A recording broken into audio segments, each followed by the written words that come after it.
ఒక్క ఐపీఎల్లోనే కాదు, యావత్ క్రికెట్ హిస్టరీలోనే క్లోజ్ మ్యాచెస్లో ఓడిపోయినప్పటికీ there will be very few players where they will fought in such a way that it becomes much more glorifying than the success itself. David Miller. Gujarat Titans and Delhi Capitals జరిగిన మ్యాచ్లో David Miller batting చేయడానికి వచ్చాడు. Hand injury అయిందని చెప్పి retire హౌట్ అయి వెళ్ళిపోయాడు. మళ్ళీ వచ్చాడు. సిరాజ్ బౌలింగ్లో మ్యాసివ్ రన్ స్కోర్ చేశాడు. తను హిట్ చేసినటువంటి నో లుక్ షాట్ కానీ, అలాగే ప్రసిద్ధ్ కృష్ణ బౌలింగ్ లో తను కొట్టినటువంటి లాంగెస్ట్ సిక్స్ కానీ, needless to say how much they are treat for the ice. Hope లేని ఢిల్లీ క్యాపిటల్స్ కి ఒక హోప్ ఇచ్చాడు. లాస్ట్ లో 2 balls లో 2 runs ఉన్నటువంటి సినారియోలో మిల్లర్ సింగిల్ తీసుకోకపోవడం పైన ఎంత కాంట్రవర్షియల్ అయిందో చెప్పాల్సిన అవసరం లేదు. కొంతమంది మిల్లర్ని బ్యాక్ చేశారు, మరి కొంతమంది మిల్లర్ని క్రిటిసైజ్ చేశారు. కాకపోతే in my opinion, with all due respect, let's not make a ఫస్ అబౌట్ ఇట్. ఎందుకంటే ఢిల్లీ క్యాపిటల్స్ ఇప్పటి వరకు వాళ్ళు ఆడిన 3 matchesలో వాళ్ళు ఫేస్ చేసినటువంటి ఫస్ట్ లాస్ ఇది. మిగతా 2 matches వాళ్ళు గెలిచారు. ఇఫ్ ఎట్ ఆల్ వాళ్ళు 3 matches ఓడిపోయింటే మనం మిల్లర్ పైన అంత హార్ష్గా క్రిటిసైజ్ అయినా కొంచెం సెన్సిబుల్గా ఉంటుంది. ఆ టైంలో మిల్లర్ సింగిల్ తీయకపోవడం అనేది తనకు ఒక బ్రెయిన్ ఫ్రీజ్ మూమెంట్ అని చెప్పొచ్చు.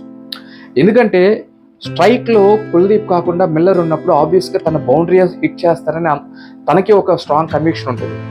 తను హిట్ చేసినటువంటి బాల్ సరిగ్గా టైం అవ్వలేదు.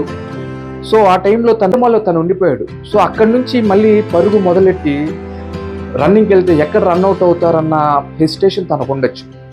ఇంకోటి, మ్యాచ్ ఇప్పటి వరకు నేను బాగా తీసుకొచ్చాను కదా, సో నేనే గెలిపించచ్చు అని అనుకోవచ్చు. ఆర్ఎల్స్ అంటే తనే లాస్ట్ బాల్ హిట్ చేయలేదు.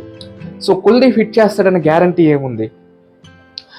ఇంకోటి, తను సింగిల్ తీసుకుంటే సూపర్ ఓవర్ అయింది. కానీ సూపర్ ఓవర్ ఢిల్లీ క్యాపిటల్స్ గెలుస్తుందని ఖచ్చితంగా గ్యారంటీ ఉంది.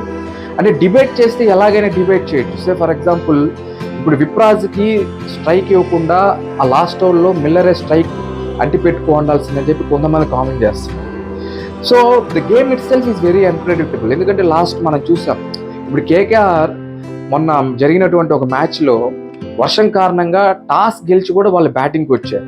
కానీ తొలితే వాళ్ళు 2 wickets లాస్ అయిపోయారు. అదే వర్షంలో రాజస్థాన్ రాయల్స్ టాస్ ఓడిపోయినప్పటికీ వాళ్ళు బ్యాటింగ్కి వచ్చి వాళ్ళు మ్యాచ్ గెలిచారు కదా. సో సిచ్యువేషన్ ఏదైనా అవ్వచ్చు. కాకపోతే ఈ సిచ్యువేషన్ ఇక్కడ the bar has been raised, it happened because of the Miller. ఎందుకంటే మిల్లర్కి ఇదేం కొత్త కాదు. ఎందుకంటే ఇంతకుముందు కూడా తను 2020 వరల్డ్ కప్లో ఇదే సిచ్యువేషన్ ఫేస్ చేశాడు. వరల్డ్ కప్లో ఇలాగే జరిగింది. అండ్ ఇప్పుడు కూడా మ్యాచ్ అయిపోయాక మిల్లర్ లిటరల్లీ టీయర్స్లో ఉన్నాడు అనమాట. ఈ సౌత్ ఆఫ్రికా వాళ్ళకి ఇదేం పోయేగాలమో మనల్ని ఏడిపించుది అంటున్నారు. Say for example, Jacques Kallis and క్రూస్నర్ని మనం సరిగా గౌరవించుకోలేదు, ఎంత అండర్ రేటెడ్ అని చెప్పి ఇప్పుడు మనం ఏడుస్తున్నాం. మొన్న వరల్డ్ కప్లో మార్కరం ఏడిపించారు, ఇప్పుడేమో మిల్లర్ ఇలాగా. ఇంకోటి, టోర్నమెంట్లో ఇంకా చాలా మ్యాచెస్ మిగిలి ఉన్నాయి. సో హోప్ఫుల్లీ మిల్లర్ మరిన్ని మంచి విన్నింగ్ నాక్స్ ఆడొచ్చేమో. సో అందువల్ల ఈ మిల్లర్ పైన ఈ క్రిటిసిజంని, ఈ హార్ష్ క్రిటిసిజంకి ఇంతటితో ఫుల్ స్టాప్ పెడితే best. But above all, Miller is not only suppose to be praised, but he should be protected at all cost. And last but not least, ఇక్కడ మనం హైలీ మెచ్చుకోవాల్సింది ఎవరంటే ప్రసిద్ధ్ కృష్ణని. టీంకి ఎప్పుడు అవసరమో అప్పుడు వచ్చి తన వికెట్స్ తీశాడు. తను ఈ మ్యాచ్లో కూడా స్లో బౌన్సర్స్ని నమ్ముకున్నాడు, ఫలితంగా తన వికెట్స్ తీసుకున్నాడు. And of course kudos to Jos Buttler also. తను వేసిన త్రో వల్లే కుల్దీప్ రన్అట్ అయ్యాడు.